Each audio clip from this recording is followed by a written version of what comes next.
هل بتحس إن دماغك بتكون تقيلة في رمضان ومش عارف تذاكر إمتى؟ أنا هقولك أسرار أفضل وقت للمذاكرة، وخطوة واحدة هتغير كل حاجة. رمضان مش بس صيام، ده فرصة نرتب يومنا ونذاكر بشكل أذكى. اللي هيقدر ينظم وقته هيستفيد من كل ثانية.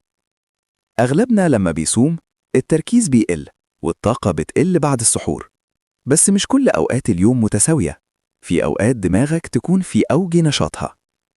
لو اخترت الوقت الصح للمذاكرة هتلاقي نفسك فاهم أسرع وبتحفظ بسهولة، والمواد بتثبت في دماغك أكتر. وده اللي هنتكلم عنه دلوقتي خطوة خطوة. بعد الفطار مباشرة جسمك واخد طاقة من الأكل، بس ركز ما تبذلش طاقتك كلها على الموبايل. خد 20 دقيقة للراحة وبعدين ابدأ مذاكرة المواد اللي محتاجة تركيز خفيف. قبل السحور نص ساعة دماغك بيكون صافي، الجسم ما زال عنده طاقة. ده وقت ممتاز للمراجعة السريعة، تلخيص النقاط المهمة، وحفظ القوائم.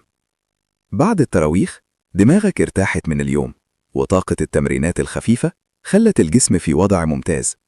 مذاكرة خفيفة أو حل مسائل عملية هتكون فعالة جدا. ما تحاولش تذاكر 3 ساعات متواصلة. قسم وقتك: 45 دقيقة مذاكرة، 10 دقايق استراحة. الجسم والعقل هيشتغلوا أفضل. والخطوة الأخيرة والأهم: استمع لجسمك. الوقت الأفضل ليك مش لازم يكون نفس الوقت لحد تاني. ركز على ساعات نشاطك الذهني وساعات التركيز العالية، وابتكر روتين يناسبك. اللي يعمل كده هيلاقي فرق كبير جدا في فهمه وذاكرته. 5 خطوات بسيطة، بس لو طبقتها هتلاقي نفسك مذاكر بطريقة ذكية. رمضان مش بس صيام، ده تدريب لعقلك على التركيز والتنظيم. جرب الخطوات دي واكتب لي تحت أفضل وقت بتحس فيه بتركيزك العالي. وما تنساش تشترك في القناة لو عايز فيديوهات تحفيزية أكتر.